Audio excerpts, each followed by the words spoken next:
नमस्कार, good morning. Versatile मी या YouTube चॅनलवरती तुम्हा सगळ्यांचं मनापासून खूप खूप खूप स्वागत. बाहेर उठून आली आहे मी आज सकाळी सकाळी आणि बघते तर झाडाला फुलांना छान असा बहर आला आहे. अंगणात प्रसन्नता तेव्हा असते जेव्हा छान झाडं फुलवेली छान अशा बहरलेल्या असतात आणि मग ना ते घर असं आनंदीदायी वाटतं. आणि आमच्या घरात आनंद तर मला त्यामुळेच वाटतो की म्हणजे घरातही शांतता आहे आणि बाहेरसुद्धा छान फुलं उमलली आहेत, छान झाडं बहरदार दिसत आहेत, तर आनंदी आनंद सुखवस्ती जीवन असं वाटतं. अगदी शांत वाटतं मला या झाडाझुडपांमध्ये आलं की. आणि सकाळी सकाळी उठल्यानंतर ना ही जे जॉगिंगला धावणारी मुलं आहेत यांच्या गप्पा, यांचं पळणं, यांच्या पायांचा आवाज ते ऐकायला पण इतकं छान वाटतं. आणि छान समोर मोठमोठाली डोंगरं आहेत, टेकड्या आहेत, हिरवगार वातावरण, बहरलेली फळं फुलं झाडं आणि हा निसर्गरम्य जो काही आनंद आहे निसर्गात हरवून जाण्याचा, तो मला वाटतं कोणीच घेऊ शकत नाही. आणि जितकं आपण हे जगू ना तितकं आपल्या आरोग्यासाठी सुद्धा चांगलं आहे. मी सुद्धा बऱ्यापैकी रिकवर होत आली आहे आणि मला इतकं छान वाटतं. आजही मला जेव्हा जेव्हा वाटतं ना मी अशी बाहेर फिरायला जाते. आणि खूप दिवस झाले मी वरच्या टेकडीकडे पण गेलेली नाही आहे. एखाद्या दिवशी मी तो व्हिडिओसुद्धा तुमच्यासोबत शेअर करेन. आपण तिकडेसुद्धा जाऊयात. झाड बघा किती छान हिरवंगार आणि त्याच्यावरती ही पांढरी शुभ्र अशी फुलं, किती गोड दिसते. आणि खाली असे मस्त आमची शेवंताबाई फुलली आहे, लाल रंगाची शेवंताबाई. आणि झेंडूची फुलं पण दिसत आहे, जास्वंद वगैरे छान सगळे असे उमलले आहेत. आणि हे वावर तयार करण्याचं काम चाललं आहे रोटरी वगैरे मारून. मी आली आहे बाहेर थोडी कामानिमित्त. आणि मला असं बाहेर गेल्यानंतर एखादी गोष्ट दिसली, आणि एखादी गोष्ट म्हणण्यापेक्षा मंदिर, ते पण दत्त महाराजांचं मंदिर, ते मी टाळत नाही. आणि हे मंदिर खूप जुनं आहे असं मला कळलं आहे. आणि पिढ्यानपिढ्या इथे सेवा होती आहे, इथे जिवंत समाधीसुद्धा आहे. तर मला खूप छान वाटलं. मला असं झालं की बापरे, या अगोदर मला हे मंदिर का माहीत नव्हतं आणि ते पण इतकं जवळ आहे. मी छान तिथे पण दर्शन घेतलं, थोडा वेळ बसले, महादेवांचं दर्शन घेतलं आणि मग मी मंदिरात गेले. दत्त महाराजांचं दर्शन घेण्यासाठी. खूप जुनं मंदिर आहे, खूप छान वाटलं मला. कारण त्या लोकांनी ना झाडं झुडपं लावून अशी वर मोठी उंच गेलेली झाडं आहेत, जुनी झाडं आहेत. आणखी जास्त छान वाटतं. खाली बसायला बाकं ठेवली आहेत आणि हे माझे गोंडस दत्तप्रभू ती गोड दिसत आहेत. दत्तप्रभूंच्या चेहऱ्याकडे मात्र मी किती पण वेळ बघितलं ना, मला असं वाटतं नजर हटवू नये आणि मी त्यांच्याकडे बघतच राहावं. कारण ते माझ्याकडे बघताय आणि ते आतलं मनातलं म्हणजे असं त्यांच्या नजरेचा तो मऊ स्पर्श मला जाणवतो. किंवा मला असं वाटतं की ते बघतायत माझ्याकडे आणि मला खूप जवळचं फील होतं, असं नाही का. छान अशी जुनी झाडं आहेत ना, इतकं सुंदर वाटतं या झाडांकडे बघून. जुनी झाडं आता खूप खूप रेअरली बघायला मिळतात. म्हणजे किती ठिकाणी वृक्षतोड चालली आहे. आता कुंभमेळा येणार आहे, कुंभमेळ्याच्या निमित्ताने पण कारणाने तर खूप ठिकाणी झाडांची तोड होती आहे. नाशिकमध्ये तर वृक्षतोड खूप भयानक प्रमाणात होती. इतके जुने वृक्ष तोडतायत, वाईट वाटतं. कारण तुम्हाला मी मागे पण सांगितलं आहे की मला आठवत नाही, पण मला वाटतं असं की जुनी वृक्ष ना आपल्या आजोबा पणजोबांसारखं फील होतं त्यांच्याकडे बघून, नाही का.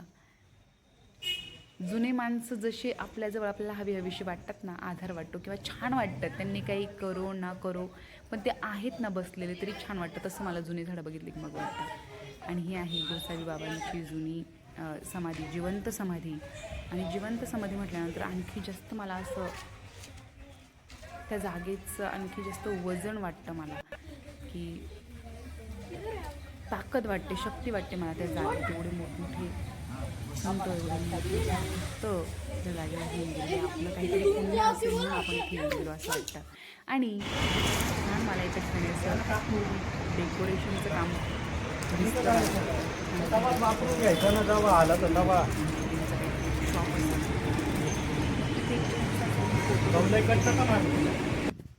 आणि परत माझ्या कामावरती पळाले.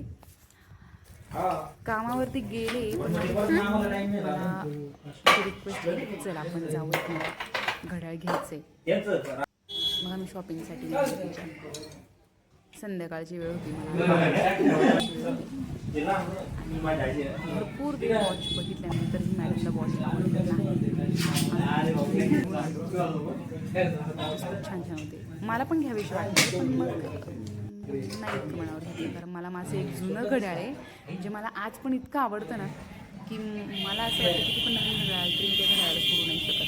माझ्या हातात मला ते बघायचं जुनं घड्याळ आहे, अगदी जुनं, खूप छान आहे, माझ्या दिदीचं आहे. हां, सगळ्यात महत्त्वाची गोष्ट म्हणजे ज्या गोष्टी माझ्या दिदीकडे असतील किंवा मम्मीकडे असतील किंवा असं घरामध्ये आहेत आणि ज्या मी यूज करू शकते त्या गोष्टींबाबत ना अशा भावना जोडल्या गेलेल्या असतात आणि मग मला आवडतं त्या गोष्टी वापरायला.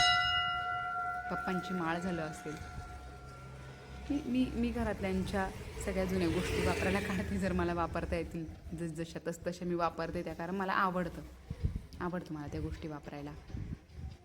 मला माझ्या फॅमिली मेंबर्सच्या आणखी जास्त जवळ गेल्यासारखं वाटतं. आणि अजून एक मंदिर मला दिसलं जे श्रीराम प्रभूंचं होतं.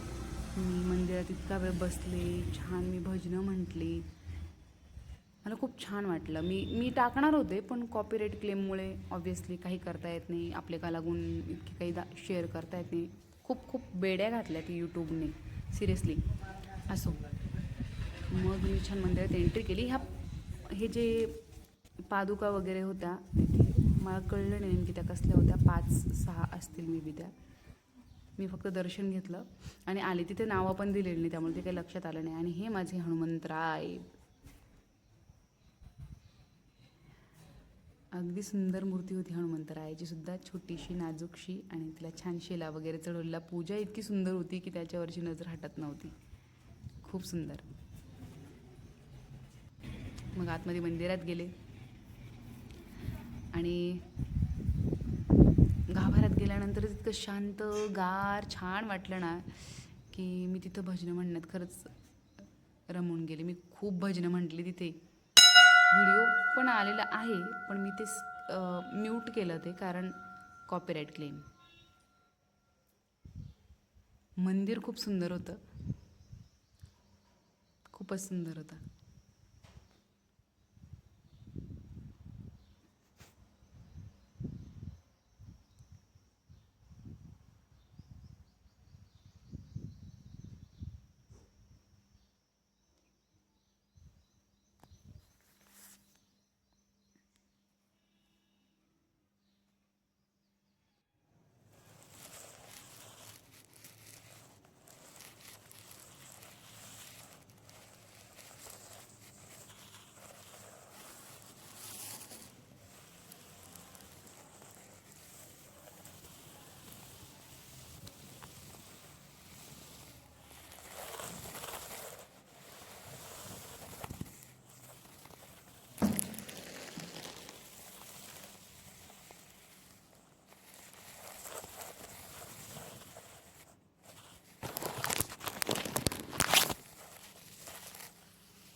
आणि मग थोडासा आसपासचा परिसर पण बघूया म्हटलं.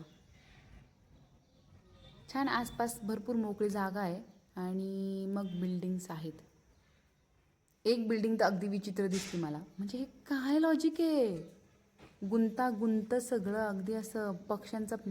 पक्ष्यांचं जे घरटं असतं ते सुद्धा थोडंसं व्यवस्थित, थोडंसं खूप व्यवस्थित दिसतं. हा काय गुंता आहे, स्टाईलच्या नावाखाली काही पण करतात लोक, त्यामुळे मला ते बिलकुल आवडलं नाही. आणि तुम्हाला कसं वाटलं कमेंट करून सांगा. असो, संध्याकाळी चायनीज घेतलं आणि मी आजारी असल्यामुळे मी चायनीज नाही खाऊ शकले, पण दॅट्स ओके, आपल्याकडे ऑप्शन भरपूर आहेत. मक्याची कणसं आहेत, हरभरा आहे, काय काय आहेत, सगळे ऑप्शन्स आहेत. शेकोटी केली, कणसं वगैरे भाजली आणि मस्त छान एन्जॉय करत खाल्लं पिल्लं, गप्पा मारल्या आणि मग गो टू स्लीप. तर असा होता माझा आजचा दिवस. कसा वाटला कमेंट करून नक्की सांगा. व्हिडिओला लाईक करा, शेअर करा आणि सबस्क्राईब करायला विसरू नका. भेटूया पुढच्या व्लॉगमध्ये.